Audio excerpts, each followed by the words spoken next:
Hello everyone, welcome to the Commerce Optional Key.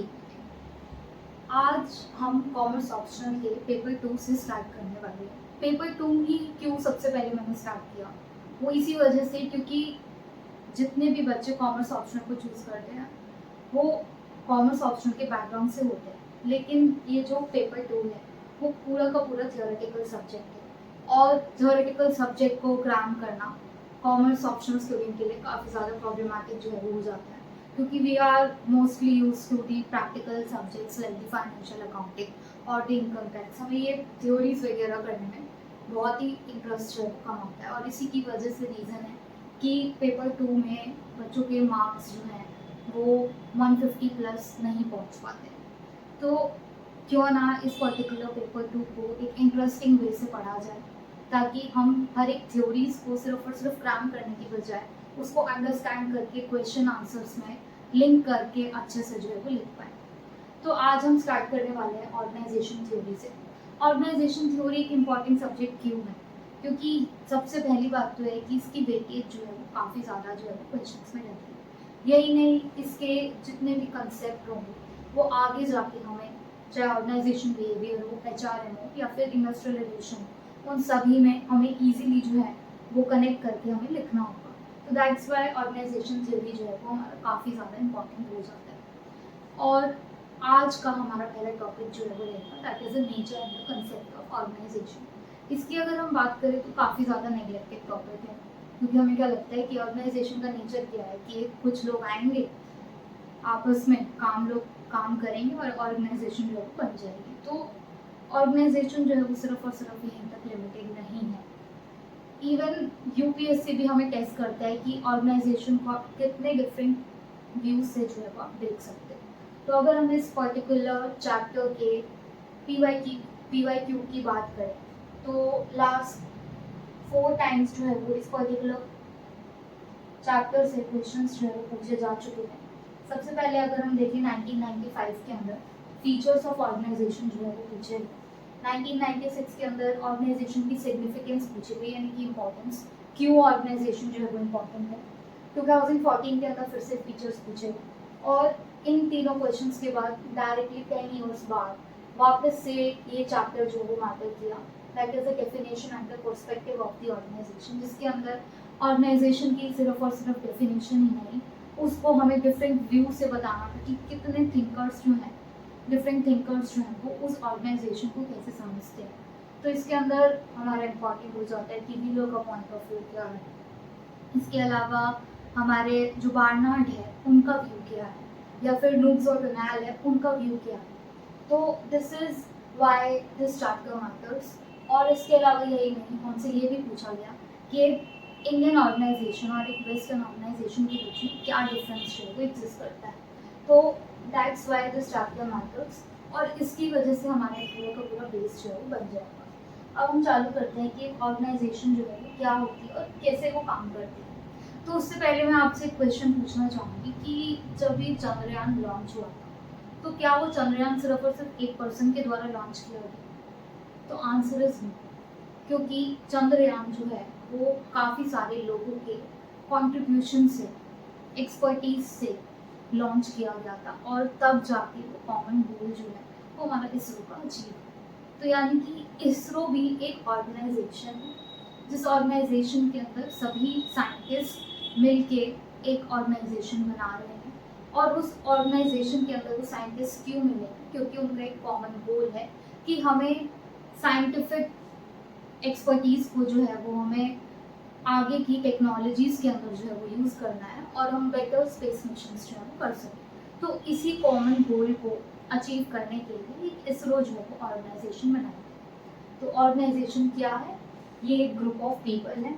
ये लोग क्यों आए हैं साथ में? ताकि एक कॉमन गोल जो है वो अचीव कर सके, और इस कॉमन गोल को अचीव करने के लिए वो आपस में कोऑर्डिनेट करेंगे, कॉपरेट करेंगे एंड कम्युनिकेट करेंगे। तो ये 3C प्रिंसिपल को हमें एक फ्लो चार्ट के फॉर्म में दिखाना होगा, ताकि एक ऑर्गेनाइजेशन का बेटर व्यू जो है वो जा सके। The 3C is communication, coordination and cooperation. तो इसके ऊपर पूरा का पूरा ऑर्गेनाइजेशन का बेस जो है हमारा टिका हुआ है।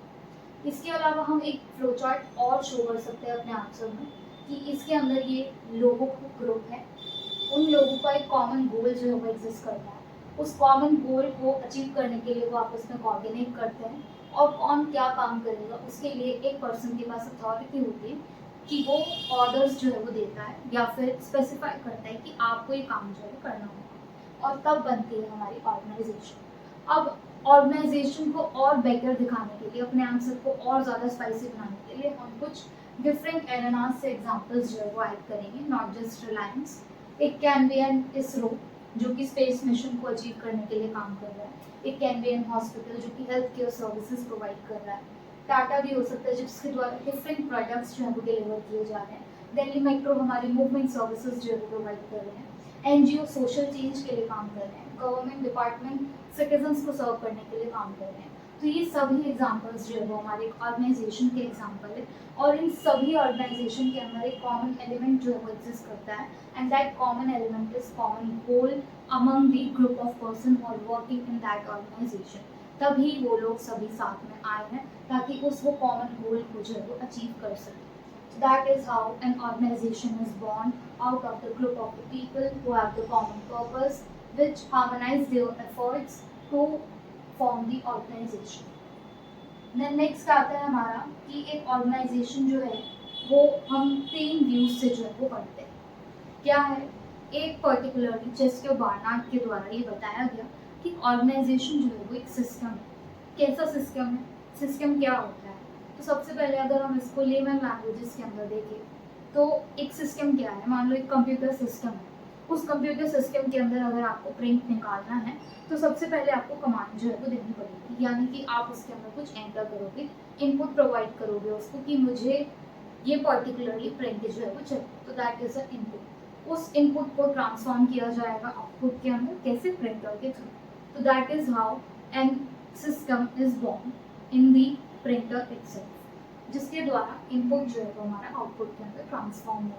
तो इसी तरह ऑर्गेनाइजेशन को भी चेस्टर बार्नार्ड के द्वारा सिस्टम की तरह बताया गया है, जहाँ पे इनपुट आउटपुट ट्रांसफॉर्मेशन जो है वो हमारी होती है, यानी कि कुछ इनपुट प्रोवाइड किया जाता है। लाइक अगर हम रॉ मटेरियल देखें कि कोई वीट है, वीट के ग्रेन्स हैं, उनको अगर हम एक चक्की वाले के पास लेके जाएंगे तो उसके द्वारा उसको ट्रांसफॉर्म किया जाएगा in the form of the आटा, तो वो हमारे इनपुट आउटपुट ट्रांसफॉर्मेशन जो है वो होगी।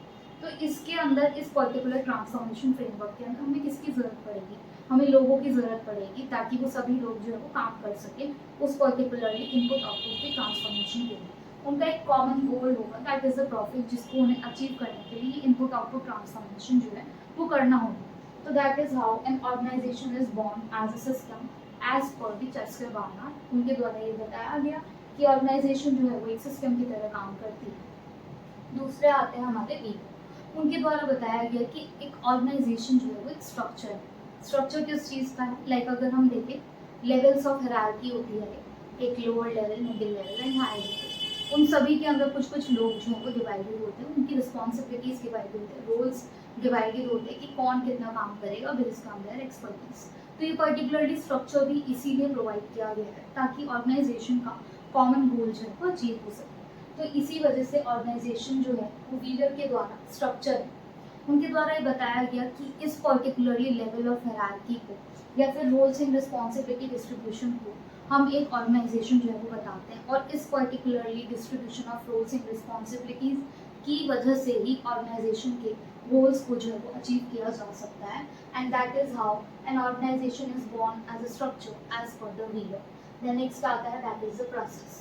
तो नूक्स के द्वारा जो है ये बताया गया कि ऑर्गेनाइजेशन जो है वो एक प्रोसेस है। प्रोसेस क्यों है? क्योंकि इसके द्वारा ये बताया जाएगा कि एक ऑर्गेनाइजेशन के अंदर जितनी भी एक्टिविटीज़ हैं वो कैसे परफॉर्म की जाएंगी और कौन उसको परफॉर्म करेगा। वो डिफरेंट एक्टिविटीज़ को जो है वो आइडेंटिफाई करेंगे। अब इसका एग्जांपल अगर हम देखें तो एक ऑर्गेनाइजेशन के अंदर अगर हम देखें, लाइक फार्मा प्रोड्यूसर ऑर्गेनाइजेशन के अंदर, तो वहाँ पे एक रॉ मटेरियल जो है वो पहले प्रोक्योर किया जाएगा, एंड देन उस रॉ मटेरियल को हम प्रोसेस करेंगे। प्रोसेस करने के बाद उसको पैकेज किया जाएगा, पैकेजिंग के बाद उसको मार्केटिंग किया जाएगा, एंड जब मार्केटिंग हो जाएगी तो उसको सेल किया जाएगा। तो this is whole the process of an organization in which different activities are identified through which they are forming an organization. तो इसके अंदर हम नोट्स कह रहे हैं कि हमें एक्टिविटीज एंड फंक्शंस के ऊपर जो है वो फोकस करना है एक ऑर्गेनाइजेशन के अंदर कि वो कौन कौन सा काम जो है वो करेंगे। ठीक है, अब ये हमारे तीनों हो गए system, structure and process. Process के अंदर हमने एग्जांपल देखा फार्मर प्रोड्यूसर ऑर्गेनाइजेशन का। स्ट्रक्चर के अंदर अगर हम देखें तो यूपीएससी एक रिक्रूटमेंट एजेंसी है, उसका भी यही काम है कि रोल्स एंड रिस्पॉन्सिबिलिटीज को जो है वो डिवाइड करे और एडमिनिस्ट्रेशन वर्क में लोगों को जो है वो लेके आए। तो उस तौर पे ऑर्गेनाइजेशन एज स्ट्रक्चर जो है वो हमारा काम कर रही है। देन नेक्स्ट आता है हमारा that is the organization theory versus organization behaviour.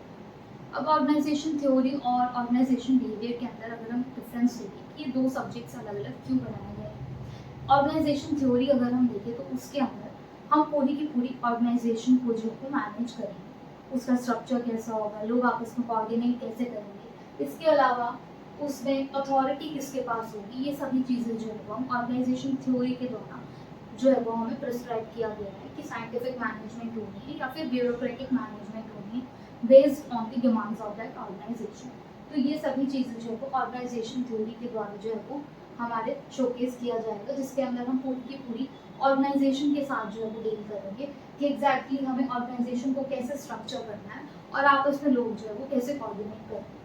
Then next अगर हम ऑर्गेनाइजेशन बिहेवियर की बात करें तो वहाँ पे जो भी लोग हैं उस ऑर्गेनाइजेशन के अंदर काम कर रहे हैं उनके साथ जो है हम डील करेंगे, उनको हमें कैसे मोटिवेट करना है, उनका परसेप्शन हमें कैसे आइडेंटिफाई करना है, कौन सी लीडरशिप स्किल जो है वो यहाँ पे काम करेगी, क्या वो थ्योरी एक्स है या थ्योरी वाई है, उन सभी के पर्सनालिटी को आइडेंटिफाई किया जाएगा। तो वो हमारा ऑर्गेनाइजेशन बिहेवियर जो है वो हमें बताएगा कि हम कैसे डिफरेंट थ्योरीज के द्वारा हम वहाँ के लोगों को जो है वो पहचान सकते हैं। तो that is the work of the organization behaviour, जहाँ पे हम उस ऑर्गेनाइजेशन में ही जो भी लोग काम कर रहे हैं उनके साथ हमें कैसे डील करना है, कॉन्फ्लिक्ट्स को कैसे रिजॉल्व करना है, वो सभी चीज़ें जो है वो हमें ऑर्गेनाइजेशन बिहेवियर के अंदर सिखाई जाएगी। तो इसके अंदर हम सिर्फ और सिर्फ इंडिविजुअल ही नहीं, हम आपस में ग्रुप बिहेवियर को भी जो है वो एनालाइज करेंगे कि एक ग्रुप जो है वो दूसरे ग्रुप से कैसे अलग है, इसको हम ऐसे बेटर जो है कैसे बना सकते हैं। तो ये सभी चीज़ें जो है वो ऑर्गेनाइजेशन बिहेवियर के अंदर फोकस की जाएगी। अब इसके बारे में अगर हम देखें तो इसको इस एग्जाम्पल से भी याद किया जा सकता है कि ऑर्गेनाइजेशन थ्योरी जो है वो पूरे के पूरे हाउस को स्टडी कर रहा है, वहीं ऑर्गेनाइजेशन बिहेवियर जो है वो हमारे उस हाउस के अंदर रहने वाले लोगों को जो है वो स्टडी कर रहा है। ठीक है, अब फिर से एक बार रिकॉल कर लेते हैं कि हमने 3 पॉइंट ऑफ व्यू जो है वो पढ़े थे ऑर्गेनाइजेशन के, वो हम एक बार फिर से रिकॉल कर लेते हैं कि जो ऑर्गेनाइजेशन स्ट्रक्चर है वो किसके द्वारा बताया गया था, वो हमारे वीयर के द्वारा जो है बताया गया था, जिन्होंने बताया था कि हमें एक ऑर्गेनाइजेशन के अंदर रोल्स एंड रिस्पॉन्सिबिलिटीज़ को जो है डिस्ट्रीब्यूट करना है। वहीं अगर हम प्रोसेस की बात करें तो वो लूम्स और डोनाल्ड के द्वारा बताया गया था, और ऑर्गेनाइजेशन एज ए सिस्टम की बात करें तो हमारे चेस्टर बार्नार्ड के द्वारा जो है वो बताया गया। अब नेक्स्ट आता है हमारा that is the concept of organization, जिसके अंदर हम ऑर्गेनाइजेशन प्रोसेस एंड कंपोनेंट्स की बात करेंगे, and this is same just like the organization की डेफिनेशन कि ऑर्गेनाइजेशन प्रोसेस क्या है। बेसिकली ऑर्गेनाइजेशन कैसे फॉर्म होती है, एक पर्टिकुलर ऑर्गेनाइजेशन तब फॉर्म होती है जब ऑर्गेनाइजेशन की प्रोसेस के बारे में अगर हम देखें तो ये हमें बताएगा कि एक ऑर्गेनाइजेशन जो है वो क्यों फॉर्म हुई है और कैसे फॉर्म हुई है। तो सबसे पहले एक ऑर्गेनाइजेशन जो है वो इसीलिए फॉर्म हुई है क्योंकि सभी का एक कॉमन गोल था, और उस कॉमन गोल को जो है वो हमें अचीव करना था। उस कॉमन गोल को अचीव करने के लिए जो भी काम लगेगा उसको डिवाइड किया जाएगा लोगों के बीच में, जो भी स्पेशलाइज पर्सन है उसके लिए वो डिवाइड जो है किया जाएगा। देन नेक्स्ट क्या आएगा कि कुछ लोगों को अथॉरिटी दी जाएगी कि आपके द्वारा ये ऑर्डर जो है वो और लोगों को दिया जा सकता है, आप रोल्स एंड रिस्पॉन्सिबिलिटीज जो है वो डिवाइड करोगे, तो वो सभी चीज़ें इसके अंदर आएगी। अब जब इतने सारे लोग होंगे तो हमें कोऑर्डिनेशन की भी ज़रूरत पड़ेगी ताकि कॉन्फ्लिक्ट्स ना हो, तो सभी लोग आपस में हार्मनी रह के अपने ऑब्जेक्टिव्स को जो है वो अचीव करेंगे। और जब ये सभी चीज़ें फुलफिल हो जाएंगी तो हमारे गोल्स जो हैं वो ऑर्गेनाइजेशन के अचीव हो जाएंगे और उस ऑर्गेनाइजेशन को बनाना जो है वो हमारा सक्सेसफुल हो जाएगा। अब ऑर्गेनाइजेशन के कोर कंपोनेंट्स की बात करें तो वही कंपोनेंट्स है, वही हमारे सिग्निफिकेंस है, सभी चीज़ बहुत ज़्यादा इंटरलिंक्ड है। तो हमें एक अंडरस्टैंडिंग जो है वो अपने दिमाग में डेवलप करके रखनी होगी कि ऑर्गेनाइजेशन का एक बेस क्या है, ऑर्गेनाइजेशन कैसे बनी है और क्यों बनी है। कैसे बनी है, लोगों के एक ग्रुप की वजह से बनी है, सभी का एक पर्टिकुलरली कॉमन गोल था, इसी वजह से वो सभी लोग साथ आए थे। इसके अलावा उसके अंदर सभी लोग बस बैठे नहीं रह सकते, उनको बताना भी होगा कि वो लोग क्या क्या काम जो है वो करेंगे। तो दैट इज द स्ट्रक्चर। कुछ लोगों के पास अथॉरिटी होगी, पावर होगी कि वो डिसीजंस जो है वो ले सके। अदर देन दैट उसके अंदर जितनी भी इंफॉर्मेशन होगी वो आपस में फ्लो करेगी, कम्युनिकेट किया जाएगा कि हमें ये डिसीजन जो है वो लेना है, और इसके अलावा कोऑर्डिनेट किया जाएगा ताकि वो कॉमन ऑब्जेक्टिव्स को जो है वो अचीव कर सके। देन नेक्स्ट आता है हमारा that is the nature and the characteristics of the organization, जिसके अंदर ये बताया गया है कि एक ऑर्गेनाइजेशन के फीचर्स क्या हैं, ऑर्गेनाइजेशन का एक बेस क्या है, क्या नेचर है उसका। तो ऑर्गेनाइजेशन का नेचर क्या है कि वो एक गोल ओरिएंटेड पर्पस से जो है वो बनाई गई है, उन सभी का एक कॉमन गोल है जिसको अचीव करने के लिए वो सभी लोग साथ में आए। दूसरा है कि एक सोशल सिस्टम है। कैसे सोशल सिस्टम है? क्योंकि यहाँ पे सभी लोग जो है वो आपस में बातचीत करेंगे, आपस में वर्क को कोऑर्डिनेट करेंगे और एक दूसरे से इंटरेक्ट करेंगे। दैट इज वो ऑर्गेनाइजेशन जो है वो एक सोशल सिस्टम है जो कि आपस में इंटरेक्ट करके, कम्युनिकेट करके, कोऑर्डिनेट करके उस पर्टिकुलरली कॉमन गोल को अचीव करें। तो हो जाता है कि एक ऑर्गेनाइजेशन के नेचर की अगर हम बात करें तो वो एक ओपन सिस्टम है। वो अलाउ करती है कि बाहर से जो भी चेंजेस आ रहे हैं उसको अपनी ऑर्गेनाइजेशन के अंदर इम्प्लीमेंट कर सके। जो भी केस के प्रेफरेंसेस चेंज हो रहे हैं, पॉलिटिकल चेंजेस आ रहे हैं, उन सभी को अपनी ऑर्गेनाइजेशन के अंदर इंटीग्रेट करके उसको अचीव करें। नेक्स्ट आता है कि ऑर्गेनाइजेशन जो है वो डायनेमिक भी है। डायनेमिक नहीं होगी तो वो अनसर्टेन रहेगी उसका नेचर, और अगर डायनेमिक नहीं रहेगी तो वो अपने ऑब्जेक्टिव्स को अचीव नहीं कर पाएगी, प्रॉफिट को अचीव नहीं कर पाएगी, क्योंकि वो ऑर्गेनाइजेशन उस पर्टिकुलर इन्वायरमेंट के अंदर सर्वाइव नहीं कर पाएगी। देन नेक्स्ट आता है कि ये कॉन्टिन्यूस प्रोसेस है, यानी कि इसकी एक्टिविटीज़ जो है वो ओवर द ईयर चलती रहती है। कभी भी उसके अंदर कोई ऐसा नहीं होता कि आज एक महीने की ऑर्गेनाइजेशन की छुट्टी हो गई है अब वो काम नहीं करेंगे। सभी लोग आपस में मिलकर काम करते रहेंगे। इसका कोई फिक्स एंड पॉइंट जो है वो नहीं है कि यहाँ पे जाके ऑर्गेनाइजेशन जो है वो एंड हो गई। देन नेक्स्ट आता है कि यहाँ पे वर्क को डिवाइड किया जाता है। डिवीजन ऑफ वर्क के प्रिंसिपल के ऊपर ये ऑर्गेनाइजेशन जो है वो हमारी काम करती है, यानी कि सभी लोगों को बता दिया जाता है कि आप ये काम करेंगे, आप ये काम करेंगे, जिसकी वजह से स्पेशलाइजेशन आता है, एफिशिएंसी आती है, इफेक्टिवनेस आती है। देन नेक्स्ट आता है that is the authority relationship, यानी कि एक स्ट्रक्चर बनाया जाता है कि कौन किसको ऑर्डर देगा, जिसकी वजह से एक आइडियल ऑर्गेनाइजेशन जो है हमारी सेटअप होती है। देन नेक्स्ट आता है कोऑर्डिनेशन, कम्युनिकेशन एंड कोऑपरेशन, जो कि हमारा 3C प्रिंसिपल है, जिसके ऊपर पूरी की पूरी एक ऑर्गेनाइजेशन जो है वो हमारी बेस बनी हुई है। अगर ये 3C प्रिंसिपल जो है वो हमारे फॉलो नहीं होंगे तो ऑर्गेनाइजेशन को एग्जिस्ट करने में काफ़ी ज़्यादा मुश्किल जो है वो होगा। देन नेक्स्ट आता है that is the Joy Kelly's view of the organization. ये जो जॉय केली का व्यू है ये क्यों इम्पोर्टेंट हो जाता है? ये इसीलिए इम्पोर्टेंट हो जाता है क्योंकि प्रेजेंट में टाइम से अगर हम देखें तो इन्वायरमेंट का बहुत ज़्यादा इम्पैक्ट जो है वो ऑर्गेनाइजेशन के ऊपर हो रहा है। इन्वायरमेंट बहुत ज़्यादा ऑर्गेनाइजेशन के एग्जिस्टेंस को जो है वो चेंज कर रही है, उसके फॉर्मेशन को चेंज कर रही है। एक जो पहले हायरार्किकल लेवल ऑर्गेनाइजेशन फॉलो की जाती थी और फ्लैट ऑर्गेनाइजेशन जो है फॉलो की जाती है। और ये क्यों की जा रही है? क्योंकि इन्वायरमेंट के चेंजेस की वजह से ऑर्गेनाइजेशन के जो फॉर्मेशन है उसके अंदर भी चेंजेस आ रहे हैं। तो जॉय केली के द्वारा ये पहले ही आइडेंटिफाई कर लिया गया था कि ऑर्गेनाइजेशन जो है वो इन्वायरमेंट को इम्पैक्ट करेगी और इवन इन्वायरमेंट भी जो है वो ऑर्गेनाइजेशन को इम्पैक्ट करेगी। That is a vice versa thing कि ये दोनों ही चीज़ें जो है वो एक दूसरे को इम्पैक्ट करेगी। और ये जॉय केली के द्वारा पहले ही आइडेंटिफाई कर लिया गया कि ऑर्गेनाइजेशन जो है सिर्फ और सिर्फ गोल्स को अचीव करने के लिए नहीं, वो इन्वायरमेंट को भी साथ ही साथ मैनेज करने के लिए ऑर्गेनाइजेशन जो है वो बनाई गई। तो ये हमारा जॉय केली का व्यू है। इस पर्टिकुलरली इन्वायरमेंट की हमें इंटीग्रेट करने की क्यों इम्पोर्टेंस हुई? क्योंकि नेक्स्ट चैप्टर जो है वो हमारा एक्सटर्नल इन्वायरमेंट ऑफ ऑर्गेनाइजेशन ही करेगा, जिसके अंदर हम एक्सटर्नल इन्वायरमेंट के बेसिस पर आइडेंटिफाई करेंगे कि क्या डिफरेंट टाइप्स ऑफ ऑर्गेनाइजेशंस जो है वो हो सकती है। क्या वो एक डिफेंडर ऑर्गेनाइजेशन या फिर वो एक प्रोस्पेक्टिव ऑर्गेनाइजेशन, ये सभी चीज़ें हम नेक्स्ट लेक्चर में जो है देखेंगे। नेक्स्ट अगर हम बात करें कि ऑर्गेनाइजेशन एग्जिस्ट क्यों करते हैं, ऑर्गेनाइजेशन की ज़रूरत क्यों पड़ी, तो ये हम पहले भी बात कर चुके हैं कि एक ऑर्गेनाइजेशन की ज़रूरत इसीलिए पड़ी ताकि वो एक कॉमन गोल को जो है वो अचीव कर सके। तो इसके अंदर हम बात करेंगे ऑर्गेनाइजेशन की इम्पोर्टेंस की और सिग्निफिकेंस की। इसकी ज़रूरत हमें इसलिए पड़ी ताकि स्पेशलाइज पीपल जो है वो आके काम कर सके ऑर्गेनाइजेशन के लिए, अपनी एक्सपर्टीज प्रोवाइड कर सके और हम एफिशिएंटली इफेक्टिवली अपने काम को जो है वो अचीव कर सके with the minimum resources.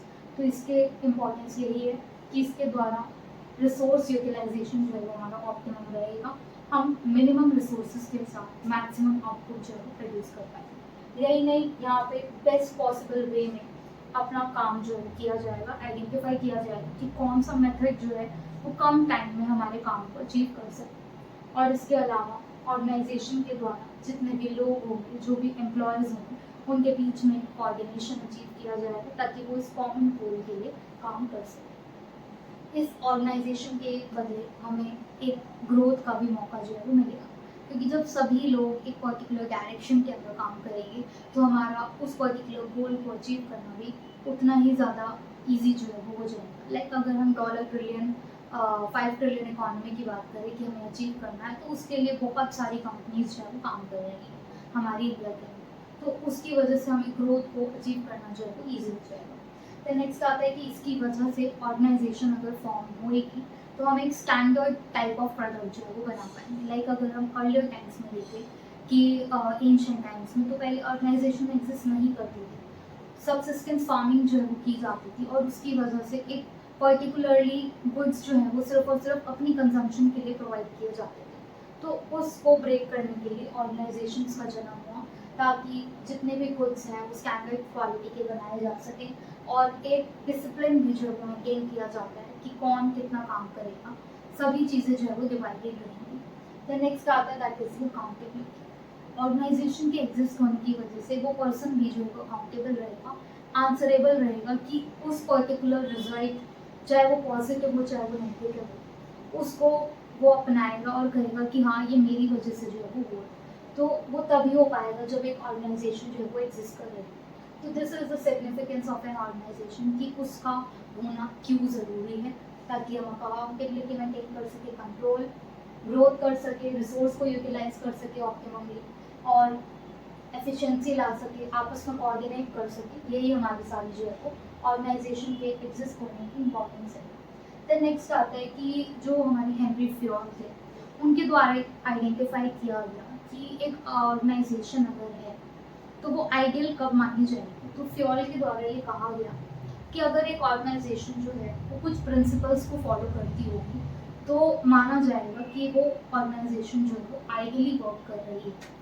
In future अगर कोई ऑर्गेनाइजेशन आती है तो उसको भी ये पर्टिकुलर प्रिंसिपल्स जो हैं वो फॉलो करने चाहिए, ताकि ऑर्गेनाइजेशन जो है वो परपेचुअली जो है वो काम कर सके और उसके बीच में कोई रुकावट जो है वो ना आए।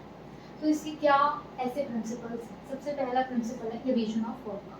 डिवीजन ऑफ वर्क के अंदर उन्होंने कहा कि हमें चाहिए कि स्पेशलाइज्ड पीपल जो है वो काम करे, ऑर्गेनाइजेशन के जितने भी एक्टिविटीज़ हैं स्पेशलाइज्ड पीपल ही जो है उनके लिए काम करें।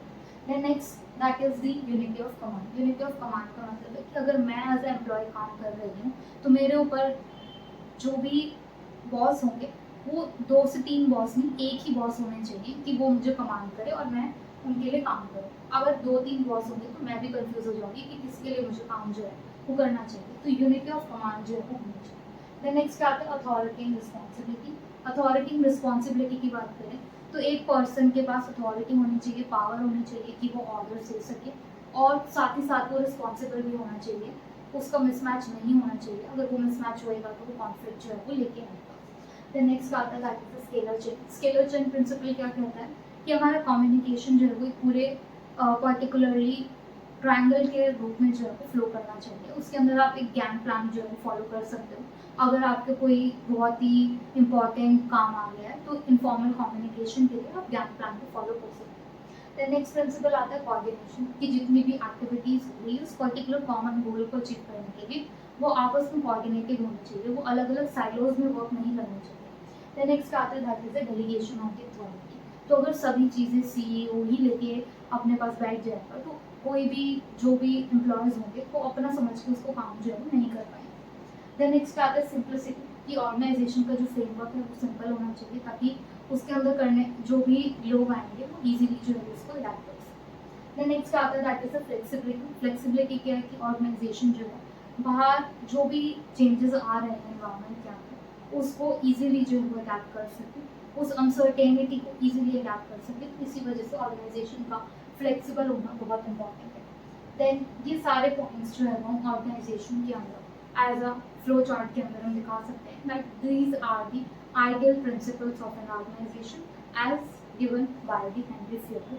और इसके अंदर हमारा एक प्रिंसिपल और आ जाता है, that is the asparagus corps. और इसको अगर हम देखें तो यूपीएससी के प्रीलिम्स में एक ऑप्शन में बन के आया था, जबकि वो एक प्रिंसिपल है हमारा इनिक्वली। तो एस्पेरेगस कॉर्प्स का मतलब है कि हमें सभी लोगों को जो है वो एकजुट होकर जो है वो काम करना होगा। हमें आई की फीलिंग हटा के हमें वी की फीलिंग जो है वो लानी है। तो ये भी उन्हीं का ही प्रिंसिपल है, और ये भी एक ऑर्गेनाइजेशन का एक आइडियल प्रिंसिपल है, ताकि उस कॉमन गोल को अचीव किया जा सके। देन नेक्स्ट आता है, दैट इज दी ऑर्गेनाइजेशन। जो हमारी वेस्टर्न ऑर्गेनाइजेशन और इंडियन ऑर्गेनाइजेशन, उन दोनों के बीच में क्या डिफरेंस है। वेस्टर्न ऑर्गेनाइजेशन अगर हम देखें तो वहाँ पे एफिशिएंसी, फॉर्मल स्ट्रक्चर, इफेक्टिवनेस, इन सभी के ऊपर ज़्यादा फोकस जो किया जाता है।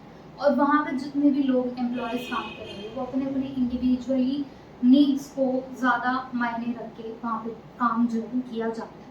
वहीं अगर हम इंडियन ऑर्गेनाइजेशन देखें तो वहाँ पर वो ऑर्गेनाइजेशन का बिल्कुल एक हार्ट बन के जो है वो काम करते हैं। वो सिर्फ और सिर्फ अपने लिए ही नहीं, वो ऑर्गेनाइजेशन के लिए भी काम जो है वो करते हैं। ठीक है, तो ऑर्गेनाइजेशन इंडिया के अंदर अगर हम देखें तो हार्मनी जो है वो प्रिंसिपल यहाँ पे फोकस किया गया है, जिसके अंदर वो सभी लोग आपस में बैलेंस करते हैं। Like Hindu undivided family business हो गया, तो वहाँ पे सभी आपस में जो भी फैमिली मेम्बर्स है वो मिलके एक बिजनेस बना लेते हैं, एक ऑर्गेनाइजेशन बना लेते हैं। And that is also based on the principle of the harmony, and we can show it as an example under the Indian perspective of the organization, like they work on the principle of the harmony. Then यहाँ पे human relationship, trust, cooperation, इस सभी के ऊपर ज़्यादा जोर जो है वो दिया जाता है। आपस में बॉस का और एम्प्लॉयज़ का क्या इंटरेक्शन है, रिलेशन है, उसके ऊपर ज़्यादा यहाँ पे जोर जो है वो दिया जाता है। देन नेक्स्ट आता है कि यहाँ पे जितने भी सभी लोग हैं कलेक्टिविस्टिक वेलफेयर के ऊपर जो फोकस करते हैं, not just individualistic welfare, which is mainly found in the western perspective, क्योंकि वहाँ पे इंडिविजुअल प्रॉफिट को ज़्यादा मायने जो है दिया जाता है। देन यहाँ पे जितने भी ऑर्गेनाइजेशंस हैं उनका बिगेस्ट पर्पस जो है वो सोसाइटी को सर्व करना है, सिर्फ और सिर्फ प्रॉफिट मोटिव नहीं रहता है। सोसाइटी को सर्व करना भी इंडियन ऑर्गेनाइजेशन का मेन मोटिव जो है वो रहता है। वहीं अगर हम वेस्टर्न ऑर्गेनाइजेशन के अंदर देखें तो वहाँ पे प्रॉफिट को ज़्यादा मायने दिया जाता है, इंडिविजुअल वेलफेयर को ज़्यादा मायने दिया जाता है, और इसके अलावा स्ट्रक्चर भी जो है वो हमारा हिंदू अनडिवाइडेड फैमिली के बिजनेस की तरह नहीं, वहाँ पे एक फॉर्मल हायरार्किकल बेस्ड स्ट्रक्चर जो है वो फॉलो किया जाता है। अब ऑर्गेनाइजेशन के अंदर हम एग्जांपल्स देखें तो डिफरेंट मॉडल्स जो है वो इंडिया के अंदर हमें देखने को मिलते हैं। लाइक इसरो के अंदर अगर हम देखें तो यहाँ पे एफिशिएंसी को, साइंटिस्ट की एफिशिएंसी को एक सोशल पर्पस के लिए जो है वो फुलफिल करने के लिए ये इसरो की ऑर्गेनाइजेशन जो है वो बनाई गई है। क्या सोशल प्रिंसिपल है, वो है हमारा स्पेस मिशन, कि हम स्पेस मिशन के अंदर काफ़ी ज़्यादा आगे जो है वो पहुँच जाए। अमूल अगर हम देखें तो हमारे यहाँ पे ये ऑर्गेनाइजेशन जो है वो कॉपरेशन के प्रिंसिपल पे, कि सभी जितने भी मिल्क वेंडर्स हैं वो आपस में कॉपरेट करके मिल्क को पूरे ऑल ओवर इंडिया जो है पहुँचा सके। तो यहाँ पे हम देख रहे हैं कि कैसे एक इंडियन ऑर्गेनाइजेशन जो है वो हमारी डिफरेंट है वेस्टर्न ऑर्गेनाइजेशन से। तो यही है कि वेस्टर्न पर्सपेक्टिव जो है वो हमारा परफॉर्मेंस के ऊपर काम करेगा, और इंडिया का जो हमारी ऑर्गेनाइजेशन है वो एक पर्टिकुलर पर्पस को फुलफिल करने के लिए जो है काम करेगी। देन नेक्स्ट आता है हमारा, that is the whole revision of the lecture. We will just go through it, recall it कि हमने क्या क्या पढ़ा। तो ऑर्गेनाइजेशन क्या, ग्रुप ऑफ पीपल थे, क्यों आए थे वो साथ में, ताकि वो अपना एक कॉमन गोल जो है वो अचीव कर सके। किन के साथ, 3C प्रिंसिपल के साथ, that is coordination, communication and cooperation. उसके बाद हमने पढ़ा कि ऑर्गेनाइजेशन जो है वो 3 व्यू पॉइंट ऑफ व्यू से जो है वो डिफरेंट थिंकर्स के द्वारा प्रेजेंट किया गया है, जिसके अंदर पहला था हमारा चेस्टर वार्नर, उनके द्वारा बताया गया कि ऑर्गेनाइजेशन जो है वो एक सिस्टम है जिसके अंदर इनपुट आउटपुट ट्रांसफॉर्मेशन फ्रेमवर्क जो है फॉलो किया जाता है। उस पर्टिकुलर सिस्टम के थ्रू ये ट्रांसफॉर्मेशन फ्रेमवर्क जो है वर्क करता है। दूसरा हमने देखा कि ऑर्गेनाइजेशन जो है वो स्ट्रक्चर है, किसका स्ट्रक्चर है, रोल्स एंड रिस्पॉन्सिबिलिटीज का स्ट्रक्चर है, और ये किसके द्वारा दिया गया, ये डीलर के द्वारा जो है दिया गया। देन तीसरा हमने देखा कि ऑर्गेनाइजेशन जो है वो एक प्रोसेस है, नोट्स और कर्नेल के द्वारा जो है प्रोवाइड किया गया। ठीक है, और उसके अंदर हमने देखा था कि डिफरेंट एक्टिविटीज़ जो है वो हम आइडेंटिफाई करेंगे कि कौन कौन सी एक्टिविटीज़ जो है वो एक ऑर्गेनाइजेशन के अंदर होगी, और उन एक्टिविटीज़ को कैसे परफॉर्म किया जाएगा वो हमारा डिसाइड करेगा ऑर्गेनाइजेशन का फ्रेमवर्क। फिर हमने देखा कि ऑर्गेनाइजेशन जो है वो जॉय केली के द्वारा क्या उसका पर्सपेक्टिव जो है वो रहा है, तो उन्होंने बताया कि ऑर्गेनाइजेशन जो है वो सिर्फ और सिर्फ इंटरनल इन्वायरमेंट के ऊपर बेस्ड नहीं है, वो एक्सटर्नल इन्वायरमेंट के ऊपर भी बेस्ड है, वो भी उसको अफेक्ट करती है, उसकी वजह से भी उसके अंदर चेंजेस जो है वो देखे जाते हैं। इसके अलावा हमने देखा कि ऑर्गेनाइजेशन के फीचर्स क्या हैं, नेचर क्या है, सिग्निफिकेंस क्या है, वो सभी चीज़ काफ़ी ज़्यादा कॉमन है, लाइक कि ग्रुप ऑफ पीपल है और स्पेशलाइजेशन के लिए वो लोग काम कर रहे हैं, ऑप्टिमम रिसोर्स यूटिलाइजेशन उनको करना है, ये सारी चीज़ें जो है हमने देखी। इसके बाद हमने एंड में देखा कि एग्जैक्टली इंडियन ऑर्गेनाइजेशन और वेस्टर्न ऑर्गेनाइजेशन के बीच में क्या डिफरेंस है। तो यही पूरा हमारा ऑर्गेनाइजेशन जो है वो हमारा रिवॉल्व करता है इसके अराउंड, और इसके द्वारा हमारे नेक्स्ट चैप्टर्स का जो है वो स्टार्ट जो है वो होगा। तो नेक्स्ट चैप्टर में हम external environment of the organization के बारे में देखेंगे। अगर आपका कोई भी डाउट हो तो आप कमेंट सेक्शन में पूछ सकते हैं। Thank you.